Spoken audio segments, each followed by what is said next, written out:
Good day, everyone. Today po, I'm going to discuss the benefits of the lowest Kaiser Premium Plan for the age 41 to 50 years old. This is the K60 Premium Plan. Alright? Ito po ang pinakamababa na plan para sa age 41 to 50 years old. All right, sino ba si Kaiser? Kaiser is duly accredited with the Department of Health. This company is likewise registered with the Securities and Exchange Commission on June 8, 2004 as a healthcare provider with an authorized capital stock of 160 million. So as of now, Kaiser po is 17 years na in the market. And bakit kailangan po nakaregister si Kaiser sa Securities and Exchange Commission? Alright, because our long-term care product, may investment po siyang kasama. And all investment companies, dapat po yan ay nakaregistered and must be regulated by SEC. Alright? Ayan. Sa legalities naman, you can go to the SEC website and you can check our registration number there. Okay, so the Kaiser Medical Center, the Kaiser Medical Clinic, and Kaiser International Health Group, pwede nyo po yan i-search sa SEC website. Alright, and also, we are registered sa Insurance Commission. Alright? Pwede nyo din po yan i-check sa website ng Insurance Commission. Okay? So, Kaiser International Health Group with the license number HMO 2017-04-R. So, pwede nyo po yan puntahan online. Alright, so Kaiser International Health Group Inc. is the healthcare provider of some of the government agencies here in the Philippines. So the Supreme Court of the Judiciary, the Representative for the Legislatives, and the Department of Agrarian Reform. Siyempre, because Kaiser po is already stable dito sa Pilipinas and matagal na tayo sa market. And of course, some of our government agencies trusted our company na maging healthcare provider nila. And so, Miss Sharon Coneta Pangilinan is the brand ambassadress of Kaiser. Sabi ni Miss Sharon, kahit maputi na ang buhok mo, may Kaiser para sa'yo. Of course, dahil nga one day, pagtanda natin, syempre, hindi na natin maiiwasan na tayo ay magkasakit. Kapag tayo po ay may healthcare, so yan po ang mag-aalaga sa atin. Para hindi tayo masyado mag-worry when it comes to our hospitalization kapag nagkasakit na tayo. Alright, so you should consider your health care and protection as a priority. Okay? Ayan. Bakit? Di ba most of the Filipinos right now, nag-jump in agad sa investment. They want to know investment, they want to start investment. But then, nanineglect po ng ating mga kababayan ang healthcare fund and life insurance. So bakit dapat, bago tayo nag-i-invest, meron tayo nito? Alright? Kasi nga, even if you save a few hundred pesos a month but have no health care and life insurance, it will not take you far. Okay? When you get sick, disabled, or die suddenly, your savings won't last very long. Siyempre po, kahit mag-ipon ka ng mag-ipon, okay, mag-invest ka ng mag-invest, magpundar ka ng magpundar, okay, kapag ikaw po ay nagkaroon ng isang malalang sakit, or tinatawag nating critical illness, pwede pong maubos lahat ng ipon mo, pwedeng maibenta mo lahat ng naipundar mo, 'di ba? Sa isang malalang sakit lang. Dahil right now, napakamahal na po ng mga hospitalization and even the medicines, 'di ba? So healthcare, pag may healthcare ka po, this is the protection for yourself. Okay? And another one is life insurance. 'Di ba? Tayo, mga breadwinner, marami ang umaasa sa atin. So dapat, especially kung magulang ka na, ikaw po ang inaasahan ng pamilya mo, 'di ba? Ikaw ang breadwinner, dapat po may life insurance ka din. So this is the protection for your family. Na kapag bigla tayong kinuha ni Lord, at least po may maiiwan tayo sa ating pamilya or may marireceive silang insurance amount. Okay? Or the lump sum amount na nare-receive sa life insurance. So, getting long-term healthcare and life insurance are the best investment. Actually, most of the rich people, no, ito ang inuuna nila. Kahit dahil yan po ang best investment. Alright? Always remember, kapag may healthcare tayo, health is wealth. Alright? So, dapat po meron tayo niyan bago tayo mag-invest. But the good thing about Kaiser is meron siya nitong tatlo. We have the healthcare fund, life insurance, and investment. Alright. So Kaiser is a 720 plan. 7 years po tayong mag-save, or this is the paying period. 7 years natin yan babayaran. And then 20 years waiting for the maturity. Okay? So this is the ultimate Kaiser Health Builder.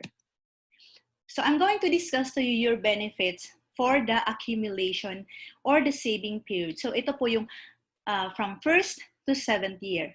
Okay? Ayan. Lahat po ng Kaiser members ay binibigyan ni Kaiser ng free, this is free, annual physical exam. Of course, kapag member ka na. This is to be administered by an accredited clinic. Okay? Ang ating coverage dito is the basic 5. So, pwede ka po magpa-physical exam, chest x-ray, routine fecalysis, routine urinalysis, complete blood count, ECG for members na 35 years old and above, and of course, pap smear kapag ang babae po ay 35 years old and above or as required. So ito po ay free, hindi po ito kinukonsider na claim. Alright? Ito po ay pwede natin ma-avail after 1 year na nagbabayad tayo. And of course, we do have the dental benefits. This is the, pwede po tayo magpa-unlimited dental checkup, unlimited simple tooth extraction, mga simpleng pabunot, okay, once a year palinis, re-cementation of jacket, crowns, inlays, onlays, and minor adjustment of dentures or postizo. And the dental benefits po, yan din ay magagamit natin after 1 year na nakapagbayad na tayo. Alright, so the third one is the basic health benefits. This is the accredited physician fee, specialist fee, surgeon's fee, the operating room, hospital intensive care. Alright, and sa plan po na ito, meron tayong member's choice of room and board up to 800 per day. So pwede kang mamili ng room mo na nagko-cost ng 800 per day. Of course, kung ang piliin mo mas mataas sa 800 per day, we are going to shoulder yung sobra. Alright? So, ito na po ang hospitalization coverage natin. So, this is the yearly hospital benefit limit of 50,000 per year after full payment of the first year of the total premium. Meaning, sa plan po na ito, meron tayong pangpa-ospital na limit na 50,000 every year. Pero magagamit natin ito after 1 year na nakapagbayad na po tayo. So dapat nakapagbayad ka na ng 1 year. For example, this year, nag-start ka na, and the next year, alright, bigla ka pong nagkasakit, so pwede mo na po magamit yan sa pampa-ospital. Alright? That's why, if you want to get mga healthcare insurance, you should start early, habang wala pa po tayong sakit. Alright? So, that is your yearly hospital limit. So, ito po is 1 to 7 years. 50,000 every year po yan, whether magamit mo or hindi. Okay, so the above provision, 1, 2, and 3 can be availed of after full payment of the first year of the total premium. Okay, so dapat nakapagbayad po muna tayo ng 1 year. Alright, so ito pong 50,000 hanggang 7 years lang ito. On the 8th year, hindi na po 50,000 ang ating limit. So depende na po yan sa ating Kaiser Fund. Okay, once again, okay, so once again po, ang annual physical exam, dental benefits, okay, the basic health benefits, itong yearly hospital limit natin na 50,000 ay magagamit natin after 1 year. Well, there is a good news po para sa ating mga kababayan na OFW. Alright, sa mga OFW, kapag po kayo ay member na at kahit 2 months pa lang kayo nagbabayad, basta approve na ang iyong policy. Kapag po kayo ay nagbakasyon sa Pilipinas, Alright? Kahit hindi pa kayo nakapagbayad ng 1 year, pwede nyo na po magamit ang annual physical exam and dental benefits. So itong dalawang ito, pwede na magamit. Alright? Pwede po kayo magpa-APE and yung dental benefits natin. Okay? So bakit may consideration po sa ating mga OFW? Dahil po ang ating mga OFW ay umuwi sa Pilipinas minsan lang, di ba? Sometimes once a year. So they have this consideration. Okay? But of course, for sa mga Filipinos po na nagre-reside or nakatira dito sa Pilipinas, after 1 year talaga siya magagamit. Alright, so let's go to the life insurance or the term life coverage. Okay? So ito po ay the term life accumulation until the 20th year, and meron tayong AD&D or the accidental death and dismemberment from accumulation until the 20th year. So hanggang kailan po ang coverage natin ito? Alright? Covered po tayo nito ng 20 years. Okay? For example, you started at the age of 41. Okay? So ito po, 41 years old ka nag-start in this sample. Sample natin to. And then, ang ika-20 years mo is hanggang 61. So meaning, from 41 years old to 61 years old, covered po kayo ng term life. Okay? So you are covered for 20 years or until age of 75. Siyempre, pagkatapos po ng ika-20th year, you have a chance or you have a choice to extend your coverage. Okay? So sino ba ang nakakagamit ng term life? Sino ba ang magbe-benefit nito? Okay. The purpose of life insurance po is to protect your family in case tayo ay biglang kunin ni Lord sa hindi nating inaasahang panahon. Alright? So, magkano naman po ang marireceive ng aking family? Diba? So, that is one of the frequent question. Okay, dito sa plan na ito, we have the long-term care benefit na 60,000 and the long-term care bonus na 210,000. So, ang marireceive po ng iyong beneficiary in case kunin tayo ni Lord, alright, sa panahon na ito, from 41 to 61, is 270,000 pesos. Okay? So, yan ang marireceive niya. Kapag po ang dahilan ng ating pagkamatay ay natural death. Alright? Kapag naman po ang dahilan ng ating pagkamatay ay aksidente, na-aksidente tayo, and hindi inaasahan tayo ay namatay, ang marireceive po ng iyong beneficiary is times 2. So, it will be around 540,000. Okay? So, aside from this insurance amount na marireceive po ng iyong beneficiary, ang iyong Kaiser plan, itong Kaiser plan mo na to, ay matatransfer pa po sa iyong beneficiary. Okay? Meaning, magkakaroon siya ng sarili niyang Kaiser Healthcare. Okay, so syempre, dito po sa age bracket, no, nagkakaiba tayo. So yung mga nagpagawa ng quotation, alright, tignan nyo na lang po kung anong age kayo, then dagdagan nyo ng 20 years, yan po ang coverage ng inyong term life insurance. Okay, so ganun po. And let's go sa ating AD&D. This is the accidental death and dismemberment.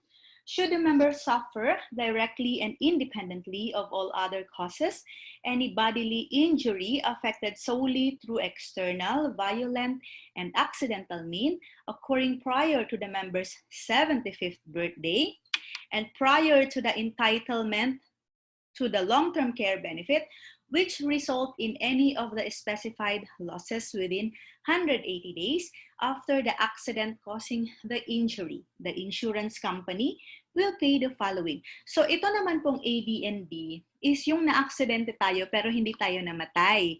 Kaya lang, we lost some of our body parts. Diba? Nawalan tayo ng mga ibang parte ng ating katawan. Like for example, loss of both hands. Yan. Loss of both feet. Loss of one hand and nabulag ang isang mata. The loss of one foot and nabulag ang isang mata. Yan, nabulag ang parehong mata. The loss of one hand and one foot. So ang claim po natin sa Kaiser is 100% kapag nangyari po ito sa atin. Okay? So this is the Family Assistance Service. This is one of the most frequently asked question. Meron po bang benefit ang aking family? Ano po ba ang pwede nilang makuha? Alright, so Kaiser is giving a family assistance service, pero hindi po ito yung full benefits na dapat para sa'yo. Alright? So, the policy should be in active status and plan should have completed at least 1 year. So, dapat po nakapagbayad tayo ng 1 year and active ang iyong Kaiser plan. Alright? Nominated patient must be an immediate family member of the policy holder or within the first degree of consanguinity. So, dapat po yung iyong beneficiary is nakalista po sa iyong Kaiser online form. Or, dapat siya ay yung first degree sa family, like your mother, your sister, your kapatid, diba? Of course, kasama dyan ang anak, and then yung asawa. Policyholder agrees to avail only of the services of Kaiser's accredited doctors and affiliated network hospitals. Siyempre, kung dadalhin nyo po ang inyong family member, syempre sa accredited hospitals natin. And assistance to be provided by Kaiser shall only be to the extent of the allowable benefits due to the member under his policy. So dapat po, ang pwede lang talagang makapag-avail ng allowable benefits is yung pwede sa policy mo. Alright? Prior to discharge of the nominated patient, payment should have been settled. So, tignan nyo to ha. Prior to discharge of the nominated patient, payment should have been settled. Actually po, ang binibigay ni Kaiser mostly sa ating family assistance service is yung, di ba, sa Pilipinas, this is for example, no? Sa Pilipinas, kapag i-admit ka sa ospital, di ba dapat may deposit?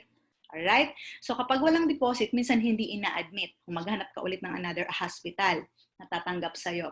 But for example, si family member mo, sabihin natin si kapatid mo na ospital, wala siyang healthcare, pero ikaw may healthcare, may Kaiser ka. Then pwede mo po ipagamit yung card mo para po siya ay ma-admit. Alright? So hindi na po yan hihingi ng deposit. So the first thing that you should do is doon sa hospital, sasabihin mo po agad na gagamitin mo yung Kaiser card mo for the family assistance. And itatawag po kasi nila yan sa Kaiser to confirm if eligible yung gagamit. Kasi for example, no, sa ating plans, meron po yung mga premium, the lowest premium by age. So kung hindi siya eligible dun sa age, okay? For example, ang kinuha mong plan is yung pang 10 to 40 years old lang. Pero yung sa family mo pala nagagamit ng service is, ang lowest plan niya dapat pala is nasa K75 na, hindi niya po yun magagamit. Alright? Depende po yan kasi sa age. Di ba may age bracketing tayo? So the Kaiser's approval to avail of such assistance must be first obtained by the member and the issuance of LOA will then be given. Alright? So, kaya nga po, kailangan yan, may approval pa rin ni Kaiser. But of course, di ba, yung minention ko kanina, so ang family service natin, yung assistance is for the admission. But of course, if you are going, paglalabas na po yan sa hospital, you are going out, kailangan na po isettle yung bayarin. Alright, so please note that this assistance is an accommodation and not considered a benefit of the plan. Hence, approval and denial on the ailment solely depends on Kaiser management evaluation. Alright, so let's go to the phase 2. This is the extended period. Okay? Di ba si Kaiser, 7 years lang po siya binabayaran. Alright, so after 7 years, ano na po ba ang mangyayari sa mga binayad natin kay Kaiser? Saan na ba yung napupunta? Alright, so this is on the 8th to the 20th year. Okay. The Kaiser Funds allocation. At least 51% of payments made by plan holders automatically goes to a trust fund as required by government. All right? Kaiser cannot touch this trust fund. It is reserved for the future claims by the plan holders. So ito po, required po ng gobyerno na hindi pwedeng galawin ni Kaiser ang 51% ng mga binayad natin. Okay? So this goes to the trust fund. Okay? Para dahil nga sa future may mga claims tayo. Para sure na maibibigay nila ang claims natin in the future.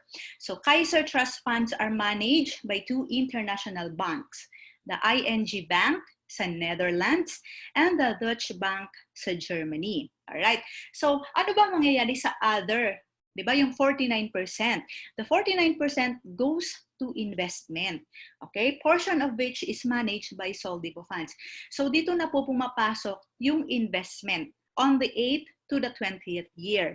Alright? So yung 49% na yan po ay minamanage siya ng Soldibo funds. So ano ang Soldibo funds? Soldibo funds is a mutual fund company. This is one of the safest investments sa Pilipinas po. Yan po ang tinatawag na indirect investing sa stock market. Alright? So this is legal and ayan po, saan ba nilalagay ng mutual fund company or ni Soldibo funds ang ating mga binayad? Yan po ay sa malalaking company sa Pilipinas like Jollibee, Ayala, BDO, SM, and etc. Okay, so dyan po nakalagay ang ating mga binayad. Okay, so I'm going to discuss to you, yan, itong extended period natin from the 8th to the 20th year. So remember, no, nag-start itong plan na ito from 41 years old. So ang ika-20th year niya is 61 years old. So ito. Alright. So on the 8th year, okay. On the 8th year po, itong K60 plan, meron po tayong face amount value for the long-term care benefit na 60,000. Itong 60,000 on the 8th year, okay, may guaranteed po ito starting sa 8th year, no, this is every year, may guaranteed ito na 10% yearly interest o per annum. Okay, so this will be 6,000 compounding interest. Meaning pag compounding po, this is interest na nag-i-interest. So from 8th to the 20th year, okay, the accumulated health benefits, okay, nito is around 161,850. And of course, syempre, marami pa tayong mga health benefits na hindi nagagamit. Diba? Kung hindi tayo na hospital. So, the yearly health bonus, accumulated health bonus, ayan. Ito po ay pre-calculated na ni Kaiser. Okay? So, yung mga naka-invest natin na mga other benefits na hindi natin nagagamit. So, it will be around, the projected value will be around 267,851. And then, yun nga, the long-term care benefit, so itong face amount value natin na 60,000 is makukuha pa rin natin yan upon maturity. And then, makikita nyo itong long-term care bonus. So ano naman ito? Okay? Upon maturity, if no claim during saving period. So ito pong 200,000, alright? Kapag po sa loob ng 1 hanggang 7 taon, wala po kayong claim. Meaning hindi ka na ospital, hindi ka na admit sa ospital. Siyempre, wala kang claim. Guaranteed po na ibabalik ni Kaiser ang almost 85% ng binayad natin, which is the 210,000 pesos para sa plan na ito. Diba? If you are going to calculate, no, if i-analyze ninyo, napakamura po ng binayad natin kay Kaiser kung wala tayong claim sa 1 to 7 years, di ba? Almost 15% kasi ibabalik niya sa atin ang 85%.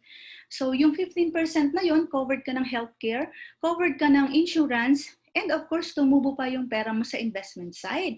Kaya nga po kami ng mga financial consultant, we really do advise, no, that getting your healthcare right now, na malakas ka pa, wala ka pang sakit, diba? So, dapat nag-i-start na po tayong kumuha ng mga ganitong products. Kasi, imagine niyo if Kaiser is going to give back the 85%, so parang napakamura lang ng ibinayad natin sa kanila, diba? And then, kailan po ba magmamature ang iyong Kaiser plan? Okay? After 20 years. Okay? So, yung mga quotation po na pinagawa ninyo, diba? Depende yan sa age.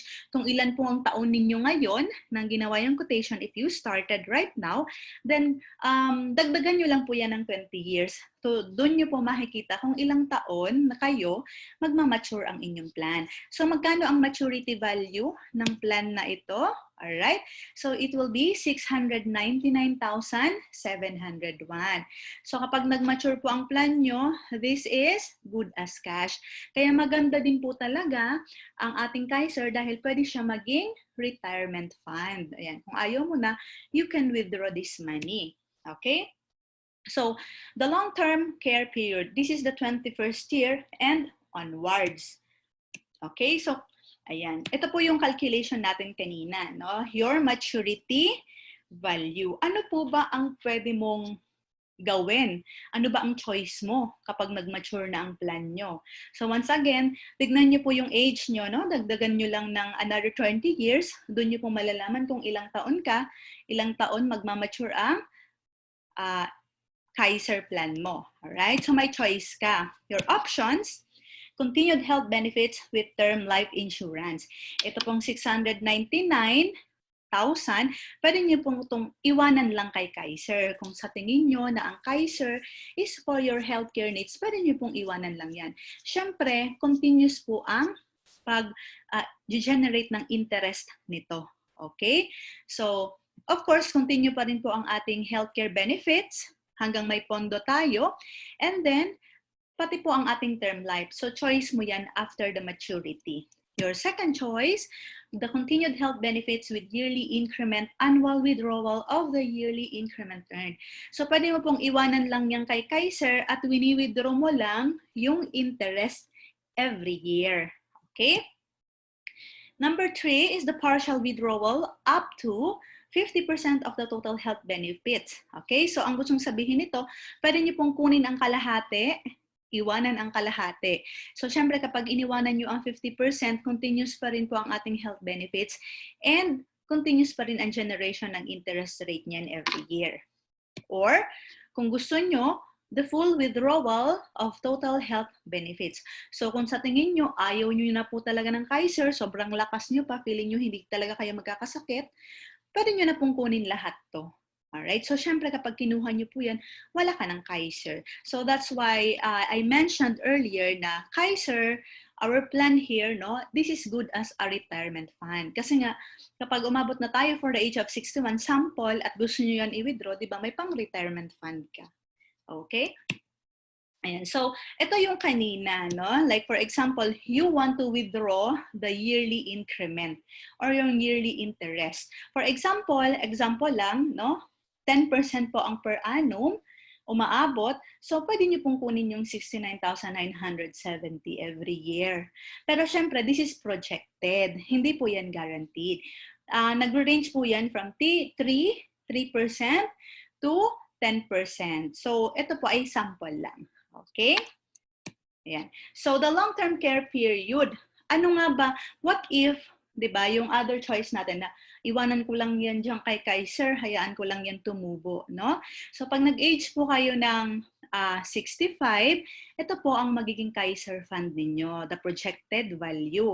So, nasa 1,024,432. So, syempre, kapag nag-age po kayo ng 80, ang inyong Kaiser fund value is nasa 4,279,308. So, syempre, kapag ganyan na po ang ating Kaiser fund, talagang hindi kayo mag-worry, no? Kapag kayo ay ma-hospital. Alright? So, take note of the policyholder. Nag-start siya sa age ng 41.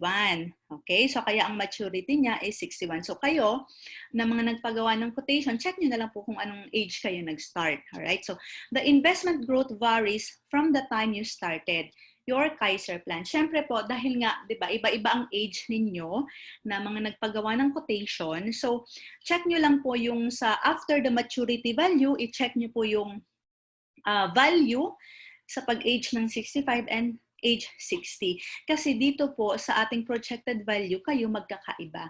Kasi nga, syempre kung iba-ibang age ninyo is starting from the age 41. Kasi syempre yung iba nagpapakote, no?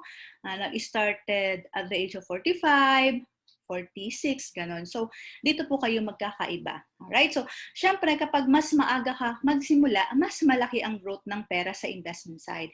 Of course, ganon naman po talaga. When it comes to investment, time is money or time is gold. Okay? So, napaka-importante po na sa investment side, kung gusto nyo talagang malaki ang growth ng inyong pera, magsimula kayo ng mas maaga. Okay? Ayan. So, let's go to the payment terms. Ayan. Ito po yung kaninang overview natin sa ating quotation. Okay? So, ang monthly payment po nito, alright? So, monthly is the 3,529 pesos. Okay? Kung gusto nyo po every 3 months, 10,235. Kung gusto nyo naman po every 6 months, the semi-annual, 19,050.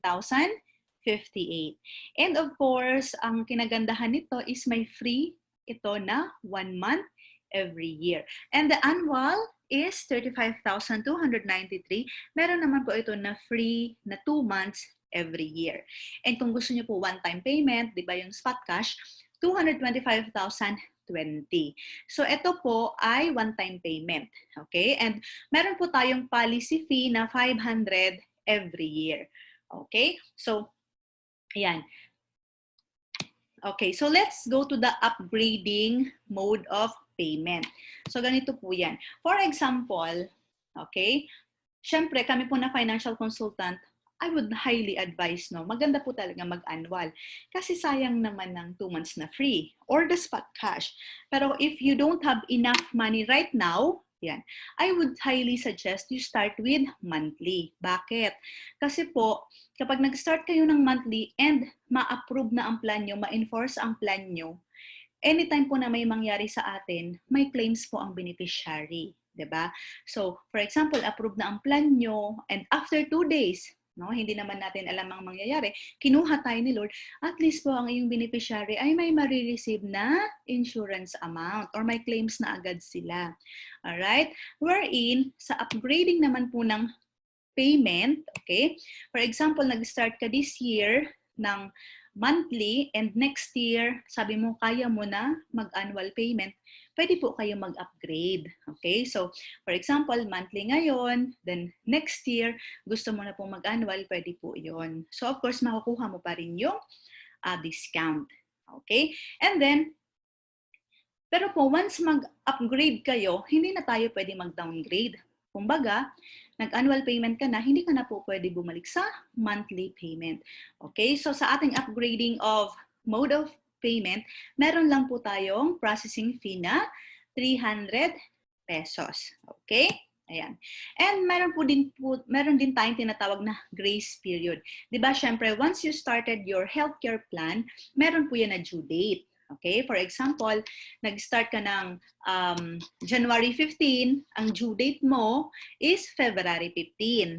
Okay? Pero may grace period pa po yan si Kaiser bago maging inactive or mag-lapse ang iyong plan. Alright? So, meron kang another 30 days.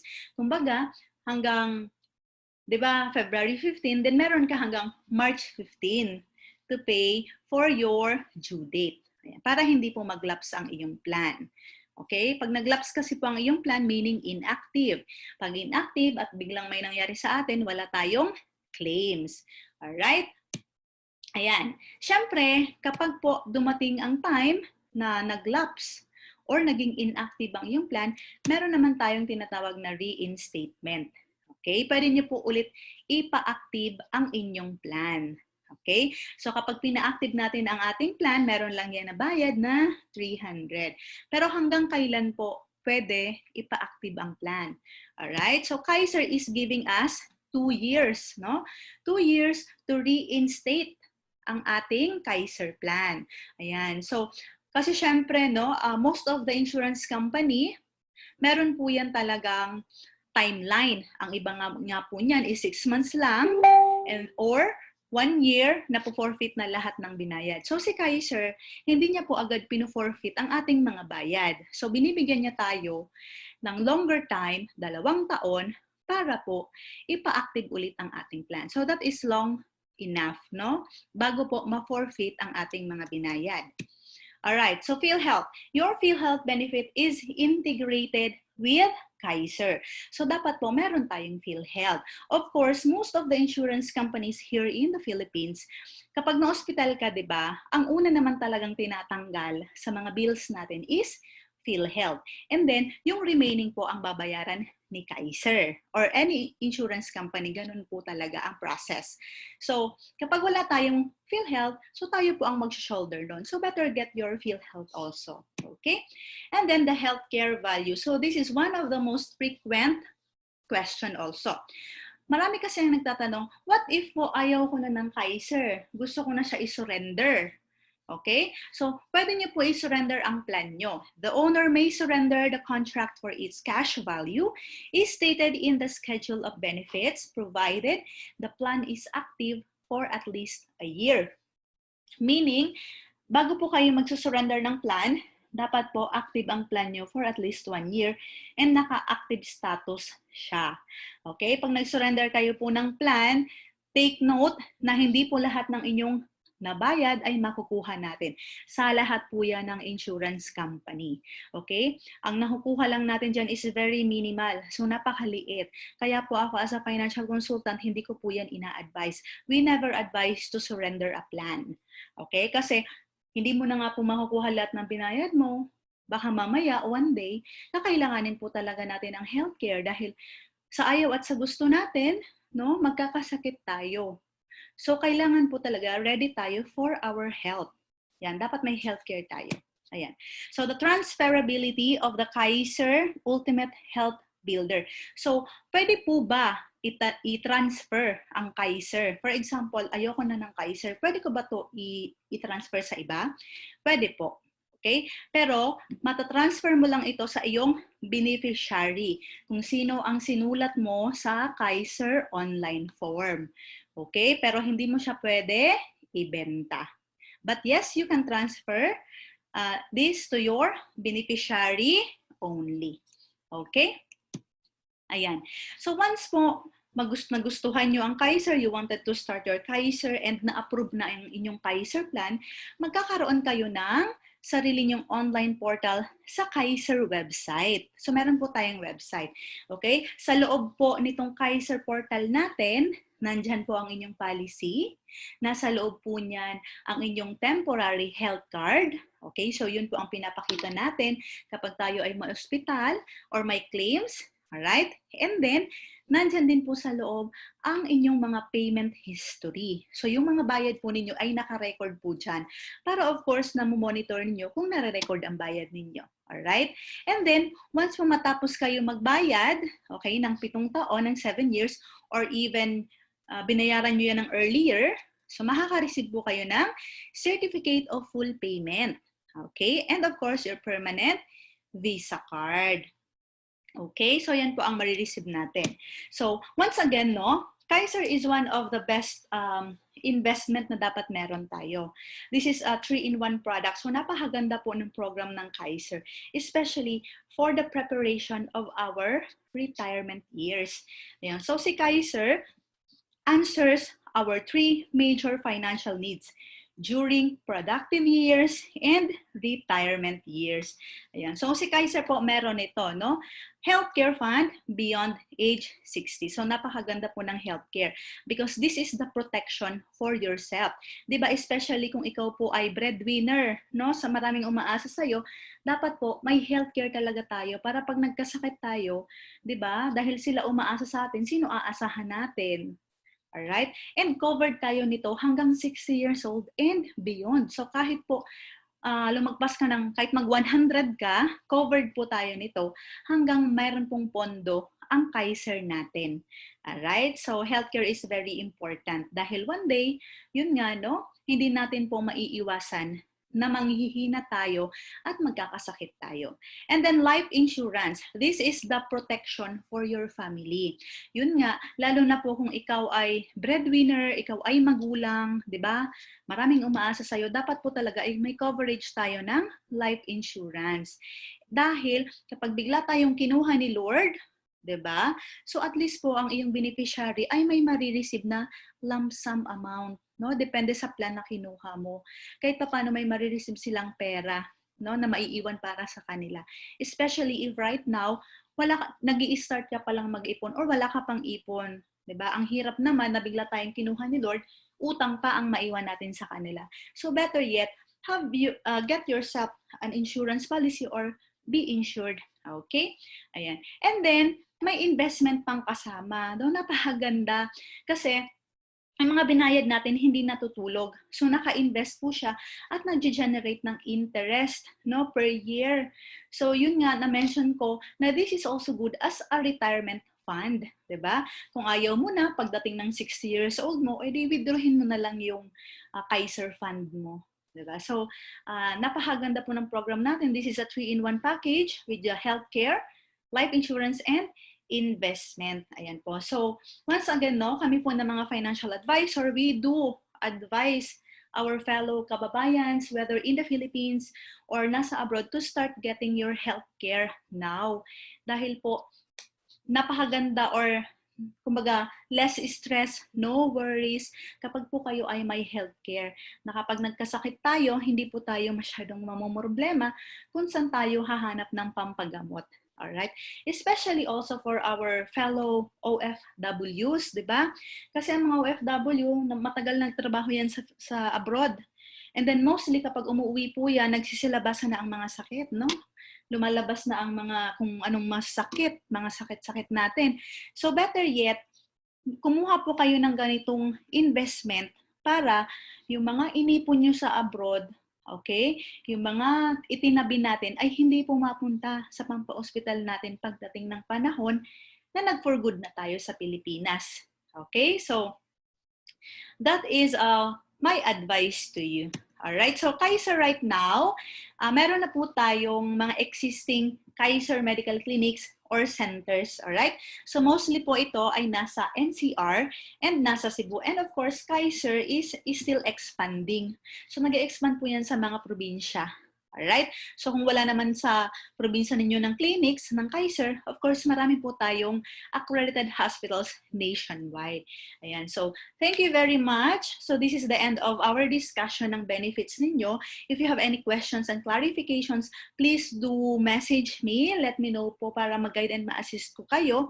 And I really do hope that you consider getting yourself a healthcare plan. Kasi at the end of the day, kayo naman po at ang pamilya ninyo ang makikinabang nito. Ayan, maraming salamat po.